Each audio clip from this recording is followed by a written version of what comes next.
그 이번 주가요. 그 교회력으로 에피파니라는 그런 주입니다. 그 한국말로는 잘 제가 모르겠는데 혹시 주현절이라고 번역이 되는지 잘 모르겠습니다. 뭐냐면 예수님께서 이 땅에 태어나시고 40일이 되었다, 이런 얘기입니다. 오늘 본문 22절을 보면 모세의 법대로 결례의 날이 되었다고 했습니다. 유대 지방의 모든 산모는 자녀를 낳은 후에 율법이 정한 기한이 되면 제사장에게 가서 예물을 드리고 제사를 드렸습니다. 산에 아이를 낳으면 40일이 지나면 정결 예식으로 번제와 속죄제를 드려야 했습니다. 번제는 출산에 대한 감사와 헌신의 마음을 담아서 드리는 것이고요. 속죄제는 출산에 따른 부정을 제거하기 위해서 드리는 제사인 것이죠. 그러니까 이때가 예수님이 태어난 지 40일이 된 거예요. 그러니까 우리도 성탄절부터 따지면 아마 지금쯤이 40일이 되는 것 같습니다. 그 레위기에 의하면 이때 예물은 번제로 어린 양을 바치고요, 속죄제로 비둘기를 바치게 돼 있어요. 그런데 삶이, 그러니까 빈곤한 자들은 어린 양 대신에 비둘기를 바칠 수 있도록 그렇게 돼 있습니다. 근데 오늘 본문을 보면 예수님의 부모님은 양 대신 비둘기 한 쌍을 번제로 드렸다, 이렇게 되어 있습니다. 그래서 요셉과 마리아는 극빈층에 속해 있었다 하는 것을 우리는 알 수 있습니다. 우리 본문 25절을 함께 봉독을 하겠습니다. 본문 25절.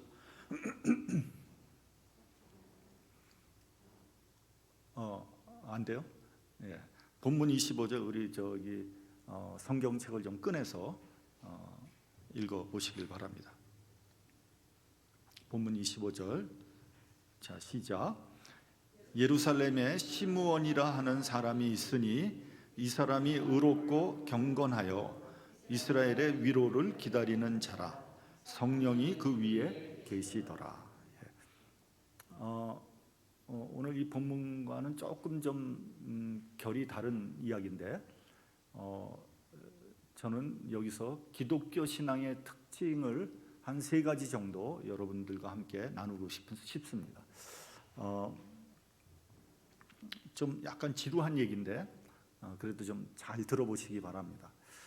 첫 번째는 기독교는 공동체적인 신앙입니다. 이 말이 무슨 말이냐면요, 전통적으로 고백되어진 공동체적인 신앙 고백을 나도 같이 고백한다는 거예요. 그러니까 여러분, 우리가 예배 드릴 때 신앙 고백하죠? 뭐죠 그게? 무슨 신앙 고백하죠? 예배 드릴 때? 사도신경. 사도신경을 외우지 않습니까? 근데 사도신경을 외울 때 그냥 기계적으로 외우는 것이 아니라 그것을 외우면서 나도 그와 같이 내 믿음을 고백한다 하면서 외우는 거예요. 그냥 시험 답안 외듯이 외우는 게 아니라요, 이것이 바로 내 신앙입니다 라고 고백을 하는 거예요. 참고로 미국 장로교회가 채택하고 있는 신앙 고백은 전부 합쳐서 12개입니다. 그냥 제가 중요한 것만 몇 가지 말씀을 드리도록 하겠습니다. 사도신경 있죠. 그 다음에 니케아 신조라는 것이 있습니다. 또 스코틀랜드 신앙 고백이 있고요. 하이델베르크 교리 문답이 있고요. 또 이제 남북 장로교가 합쳐지면서 한 간추린 신앙 고백이라는 게 있어요. 여러분, 장로교가 옛날에는 남장로교, 북장로교로 나뉘어져 있었습니다. 그 남북전쟁이 일어났을 때, 노예제도 때문에 남북전쟁이 일어났을 때 장로교도 남북으로 갈렸어요. 근데 그것이 1983년에 합쳐지면서 이제 우리의 신앙 고백을 한 것입니다. 그리고 최근에 채택된 베라 신앙 고백 등이 있습니다. 그 마지막에 채택된 베레아 신앙 고백이라는 건 뭐냐면 남아프리카 공화국에서 인종 차별이 굉장히 심했잖아요.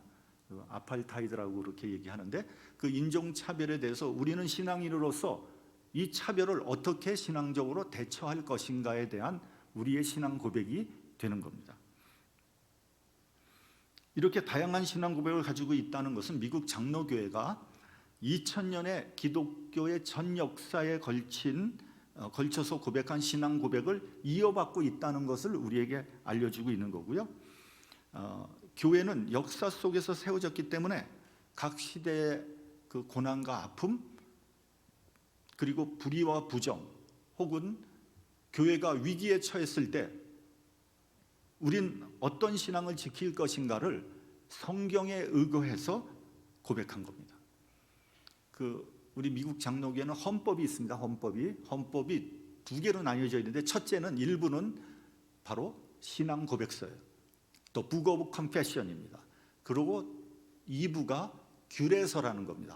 그게 이제 법이죠, 법. 또 Book of Order라고 합니다.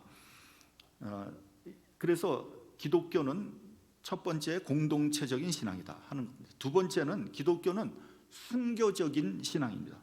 다시 말하면 기독교의 근간은 십자가와 부활로 이루어져 있는 거예요. 십자가와 부활을 빼고는 기독교를 말할 수 없습니다. 그러므로 기독교를 믿는 사람들은 십자가의 길을 걸어가야 되는 거예요. 예수님이 바로 그 길을 걸어가셨고요. 그리고 우리에게 명령하셨습니다. 누구든지 나를 따라오려거든 자기를 부인하고 날마다 자기 십자가를 지고 나를 좇을 것이니라.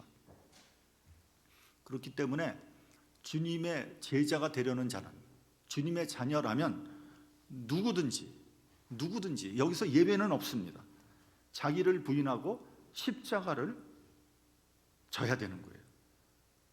여러분, 우리가 보통 예수 믿으면 부자 되고 축복받는다고 하는데 그것은 성경과 맞지 않습니다. 그걸 바로 기복주의적인 신앙이라고 그러는 거예요. 그건 성경에 그렇게 쓰여져 있지가 않아요. 주님의 제자들도 다 십자가 졌고요. 주님께서도 십자가 지셨습니다. 근데 나만 쏙 빠져서 나만 부귀영화를 누린다고 한다면 그런 사람은 주님의 제자가 될 자격이 있어요, 없어요? 없는 거죠. 여러분, 우리가 제대로 예수님을 믿으려면요, 날마다 갈등과 고민에 휩싸이게 됩니다. 예를 들면 이런 겁니다. 주일날 날씨가 너무 좋아요. 근데 교회를 가야 되는데 교회 가지 않고 골프장을 갑니다.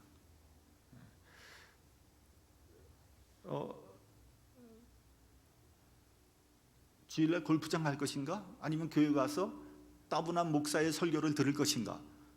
갈등이 됩니다. 그렇죠? 그래서 주일날 골프장을 쭉 가는 사람한테 이렇게 말을 합니다.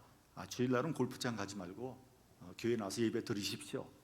그러니까 이 사람이 그 말을 듣고 이제 몇 주 교회에 나와서 예배를 드렸어요. 물어봅니다. 어떻습니까? 이게 주일날 교회 나와서 예배 드리니까 너무 좋죠? 그러니까 이 사람이 뭐라 그러냐면 글쎄 주일날 골프장에 나가서 골프를 칠 때는 늘 교회 때문에 뒷골이 좀 땡겼는데 이렇게 주일날 교회 나와서 예배를 드리니까 머릿속이 온통 골프장 생각뿐입니다. 어떻게 해야 되겠습니까? 갈등이 있는 거죠.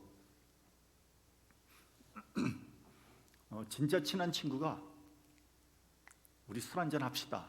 그러면 나 예수 믿으니까 술 안 해. 이렇게 대답을 할 것인가? 아니면 그래도 뭐 한 잔쯤은 어떠려고. 그래서 한 잔이 두 잔이 되고 두 잔이 세 잔이 되고 나중에는 기분 좋게 취합니다. 이 정도는 그래도 가벼운 갈등이에요. 11조는 어떻게 하겠습니까? 11조 낼 것인가 말 것인가? 이건 상당한 고민입니다. 근데 11조를 또 안 내는 사람들이 항상 말이 많아요. 변명이 많아요. 11조는 옛날 모세 시대 때 율법이야. 지금 그건 더 이상 지키지 않아도 돼. 누가 그랬어요 도대체? 누가 그런 말 했어요? 성경에 그런 말이 한마디도 안 나와요. 지가 생각해서 한 말이죠. 또 11조 바치면은 교회만 부자 되게? 하여튼 뭐 말이 많습니다. 비즈니스를 하는데 세금을 다 낼 것인가? 고지고대로 다 낼 것인가? 아니면 세금을 떼어 먹을 것인가? 이거 굉장한 고민입니다. 저도 옛날에 비즈니스 할 때 처음에는 막 세금 막 떼어 먹었어요. 근데 은혜 받고 난 다음에 이러면 안 되지 하고 막 무지하게 냈어요. 네. 재산상의 손해를 보고 명예의 손상을 입으면서도 주님을 생각하면서 내가 참을 것인가 말 것인가. 이거 굉장한 갈등입니다. 우리 신앙이 깊어질수록 갈등이 장난이 아닙니다. 그래서 주님께서 말씀하셨습니다. 생명으로 인도하는 문은 좁고 길이 협착하여 찾는 이가 적음이니라. 여러분, 우리 그리스도인들은 좁은 문을 통과하는 사람이에요. 협착한 길을 가는 사람이에요. 또 날마다 그랬어요. 우리는 매일매일 십자가 져야 됩니다. 왜냐하면 우리는 날마다 자기를 부인하는 것이 아니라 자기가 자꾸만 살아나거든요. 내 자존심이 시도 때도 없이 살아납니다. 날마다 나를 죽이지 않으면 우린 넘어질 수밖에 없는 존재라는 걸 알아야 합니다. 어떤 사람은요, 오늘은 좀 편히 쉬고요, 내일서부터 십자가 지면 안 될까요? 안 됩니다. 왜냐하면 오늘이 내일이 되고요, 내일이 모레가 되기 때문에 그렇게 하다 보면 평생 십자가 못 집니다. 오늘 지금 이 시간 십자가 지는 거예요. 또 자기 십자가라고 했습니다. 주님께서 나에게 합당한 십자가를 주셨습니다.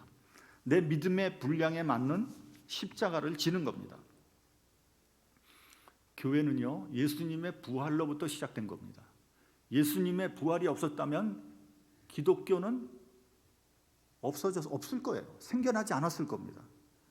사도행전을 보면 예수님의 제자들이 전부 다 나는 부활의 증인이다 이렇게 증거했습니다. 그 당시에 부활의 증인이라는 것은 목숨을 내놓는 거예요. 순교를 의미하는 거예요. 부활의 증인이기 때문에 순교를 마다하지 않았습니다. 기독교는요, 죽음을 두려워하지 않고 사망 권세에 얽매이지 않는 거예요. 그것이 기독교인이에요. 왜냐하면 부활이 있기 때문이에요. 지금도 세계에서 가장 많이 핍박을 당하는 종교가 뭔지 아세요? 기독교예요. 기독교.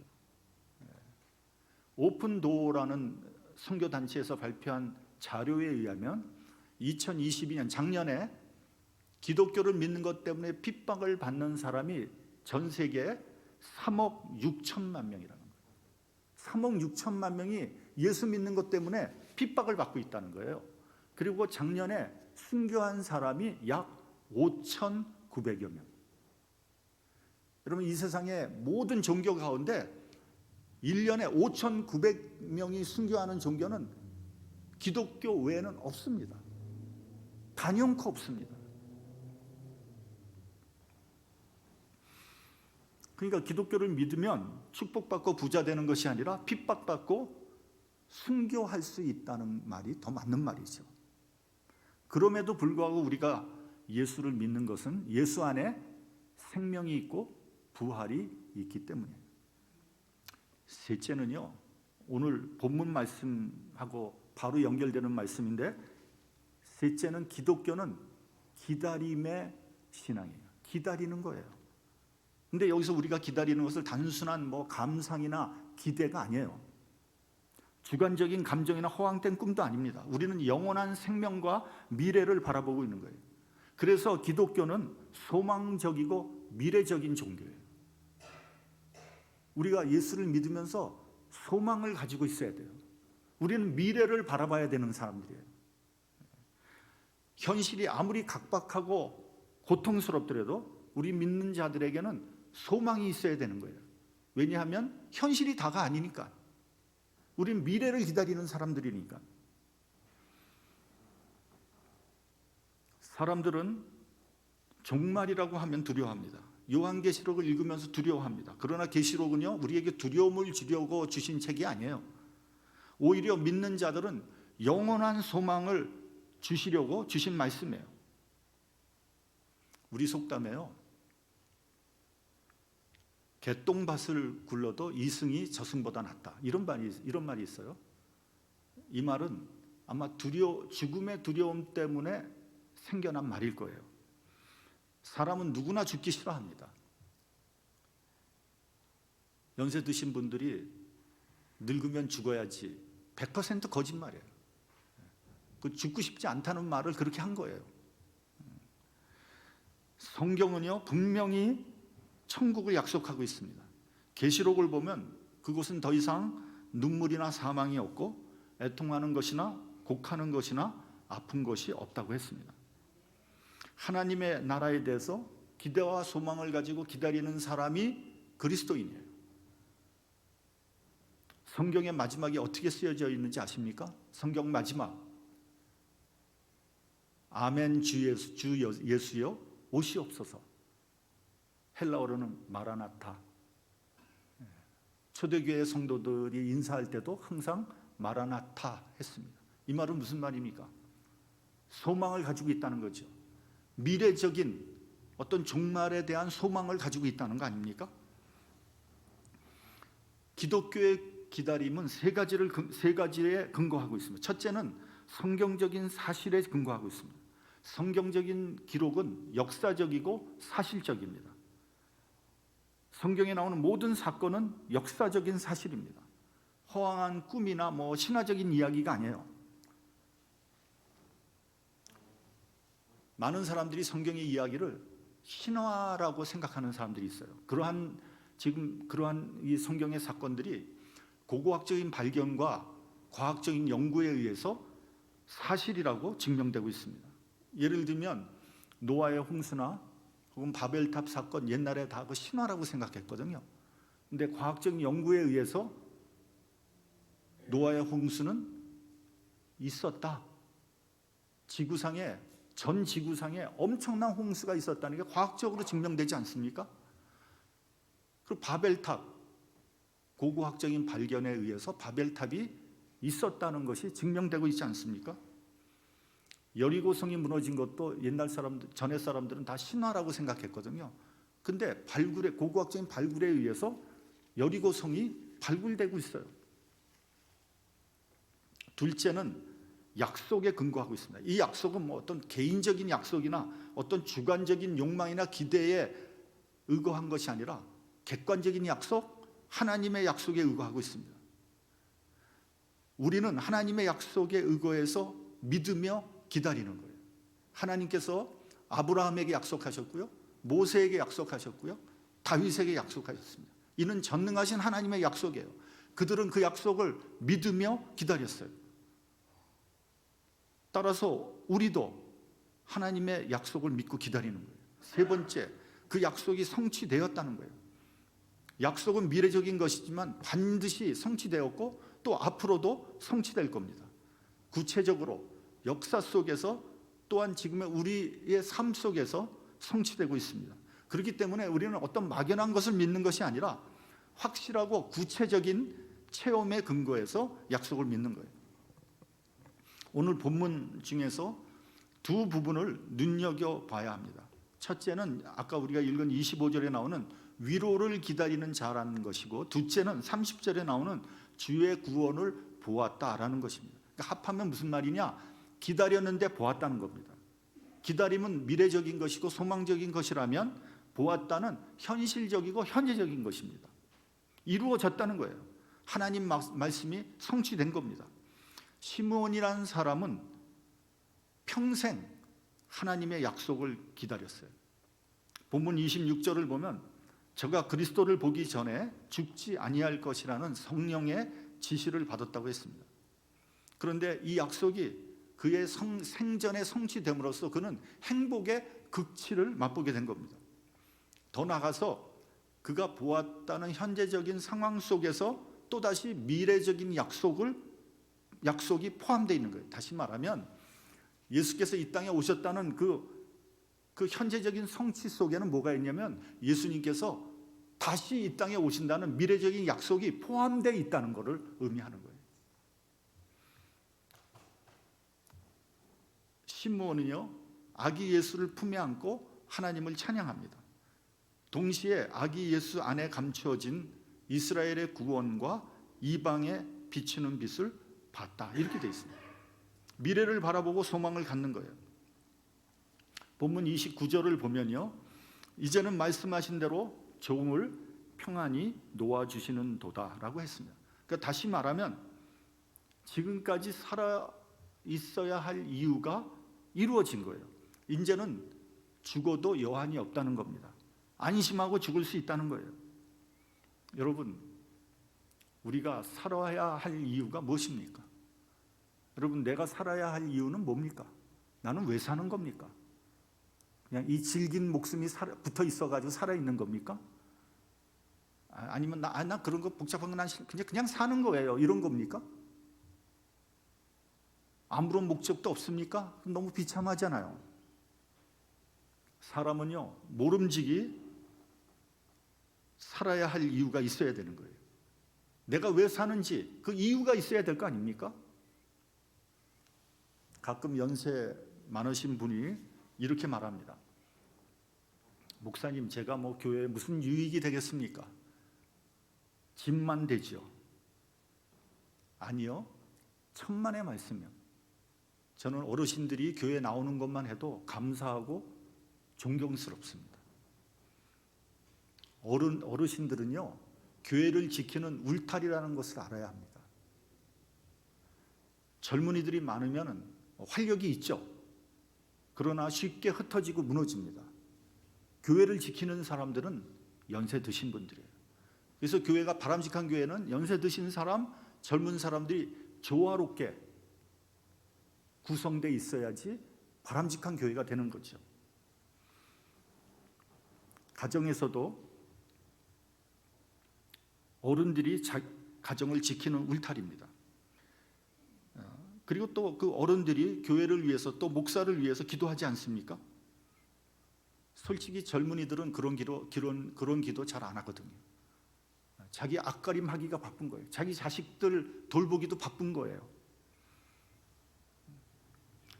저는 우리 부모님 그리고 장인어른 장모님 돌아가시고 난 다음에 얼마나 마음이 허전했는지 모릅니다. 그리고 그때 느꼈어요. 아, 이분들이 우리 가정을 지키는 울타리였구나.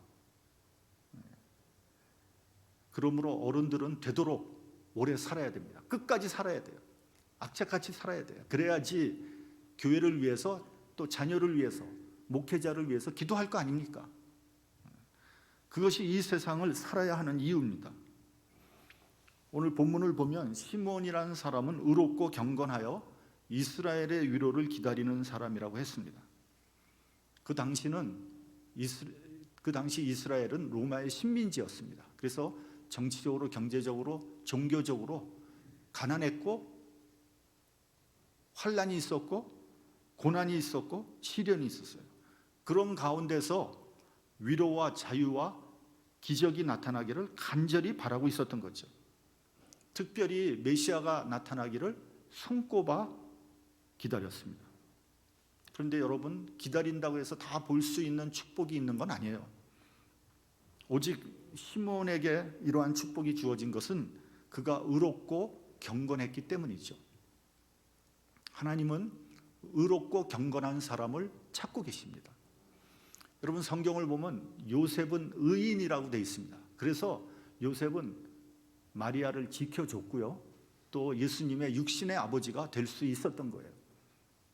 또 사도행전에 나오는 로마의 백부장 고넬료는 어떻습니까? 고넬료는 로마인이었지만 경건하여 하나님을 경외하였기 때문에 베드로를 통해서 은혜를 받았습니다. 그래서 그와 그의 온 집안 식구들이 구원을 받게 된 겁니다.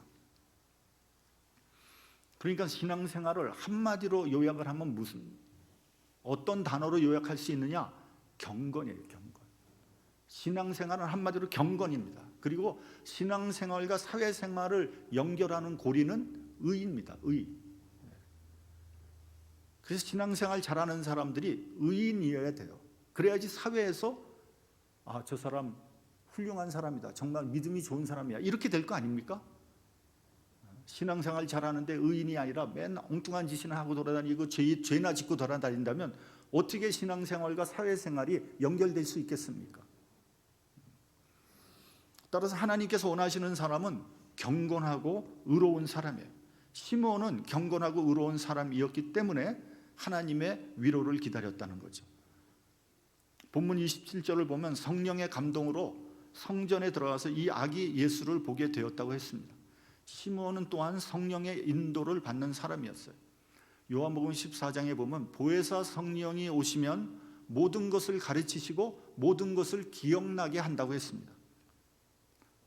성령께서 현실적이고 구체적으로 그리스도를 만나게 하시고 우리의 연약함을 채워주십니다. 낙심하지 않도록, 지치지 않도록 우리를 격려해 주십니다. 시므온은 성령의 인도를 받았기 때문에 그때까지 견딜 수 있었던 것이고 결국 그리스도를 만날 수 있게 된 것입니다. 약속이 성취되었고 그리스도의 영광이 나타난 것을 보게 된 겁니다. 그리스도인들이 믿음 안에서 기다리는 내용은 세 가지입니다. 그 첫째는 그리스도의 초림이에요. 구약 성경에서 수없이 예언되었고 유대인들이 그토록 기다리던 메시아가 베들레헴으로 오셨습니다. 오시리라 예언되었던 그분이 오신 겁니다. 오랜 기다림이 있었고 드디어 성취된 거예요. 그 현장을 시므온이 본 것입니다. 제가 그 TV 뉴스를 보는데 요즘에 그 이스라엘하고 팔레스타인하고 관계가 안 좋거든요. 지금 이스라엘이 가가지고 막 그 팔레스타인들을 막 죽이고 그러니까 팔레스타인의 하마스가 또 미사일을 쏴서 로켓을 쏴가지고 또 이스라엘 사람들이 또 막 죽고 막 이런 일들이 막 지금 벌어지고 있거든요. 지금 굉장히 그 부근이 굉장히 위험합니다. 뭐 늘 항상 그랬지만 요즘에 특히 그래요. 근데 이제 뉴스에서 나왔는데 보니까 이제 유대인들이 여러 명 죽었어요. 한 7, 8명이 죽었는데 그 유대인들이 거기 죽은 사람을 가운데 놓고 이렇게 쭉 모여서 막 울면서 기도하는 거예요. 근데 그게 이제 그 자막이 밑에 이렇게 나오더라고요. 무슨 기도를 하냐면 메시아여 어서 오시옵소서. 그렇게 기도하는 거예요. 메시아여 제발 오시옵소서. 이 녀석들아 이미 오셨어. 정신 못 차리고 있는 거예요.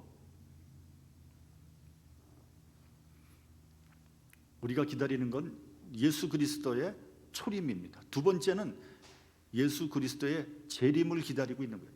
사도행전 1장 11절에 보면 너희 가운데서 하늘로 올리우신 이 예수는 하늘로 가심을 본 그대로 오시리라고 했습니다.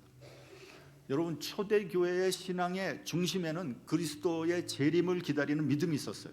그리스도께서 곧 오실 것이다라는 믿음을 가지고 모든 고난과 역경을 견뎌냈습니다. 순교도 마다하지 않았습니다. 종말적인 그리스도 심판주로서 역사의 종말에 오시는 그리스도를 초조하게 기다렸습니다.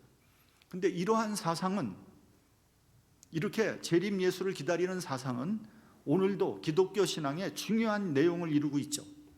그래서 우리가 어떤 큰 자연적인 재앙이나 또 혹은 환난 또 전쟁의 소식을 들을 때마다 혹시 지금이 역사의 종말인가? 예수 그리스도께서 재림하시는 때가 이때인가? 라고 생각을 하죠. 우리는 재림 예수께서 다시 오기를 기다리고 있습니다. 셋째는 약속하신 성령을 기다리고 있습니다. 성령의 임재와 인도를 기다립니다. 그래서 여러분 성도라면 어떤 사역을 하기에 앞서 반드시 먼저 기도하고 성경을 상고하고 성령의 인도를 받아야 하는 거예요. 특별히 중요한 사역일수록 성령의 인도가 없으면 경솔하게 움직여서는 안 됩니다. 그러나 성령께서 감동하시면 어떠한 난관이 있더라도 우리는 과감하게 전진해야 됩니다. 왜냐하면 그 안에 하나님의 뜻이 있기 때문에 그런 겁니다. 예수님 당시에 유대인들은 그토록 간절히 메시아를 기다렸지만 실제로 예수님이 오시니까 알아보지도 못했고 영접하지도 못했습니다. 오히려 그리스도를 배척하고 십자가에 못 박아 죽였죠. 왜 그런 일이 일어난 것입니까? 어째서 그런 일이 일어난 것입니까? 그 이유는 요한복음 5장 42절에 하나님을 사랑하는 것이 너희 속에 없음을 알았다, 이렇게 말씀하고 계십니다. 그러니까 형식적으로 하나님을 섬겼을 뿐 내용적으로는 자기를 섬기고 자기 유익을 구한 거죠. 그들의 의와 경건은 거짓이었고 실상은 하나님을 사랑하지 않았던 거예요. 요즘도 마찬가지입니다. 무늬만 그리스도인들이 있어요. 교회는 다니고 있는데 자신의 유익이나 구하고 교만에 빠지고 정욕에 쌓여 있는 거예요. 그러는 한 그리스도를 볼 수도 없고 영접할 수도 없습니다. 예수께서 재림하신다고 해도 또다시 예수를 십자가에 못 박으려고 할 것입니다. 여러분, 우리는 지금 예수를 믿으면서 무엇을 기다리고 있습니까? 아예 기다리고 있는 것이 없는 거 아닙니까? 예수님 제발 오지 말아 주시옵소서. 내 생애에서만은 주님 재림하지 마십시오. 그렇게 기도하고 있는 거 아닙니까?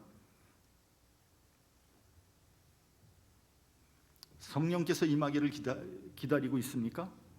기다리고 있다면 그에 합당한 준비를 해야 하지 않겠습니까? 기다림이 있는 신앙은 아름답습니다. 사도 바울은 내 앞에 생명의 면류관이 있다고 했으며 그날에 너희가 나의 자랑이 되고 내가 너희의 자랑이 되리라고 말씀했습니다. 그날을 바라보면서 오늘의 고난을 담대히 이겼습니다. 믿음으로 승리했습니다. 우리도 재림의 주를 기다리며 그날의 의로운 심판을 믿고 오늘의 고난과 모순 속에서도 낙심하지 말고 굳게 서서 승리하시기를 바랍니다. 그러면 자비하신 주님께서 성령의 감동으로 우리를 위로하실 것입니다. 예수 그리스도의 은혜와 생명 그리고 위로가 저와 여러분들 위해 함께 하기를 간절히 축원합니다. 기도하겠습니다.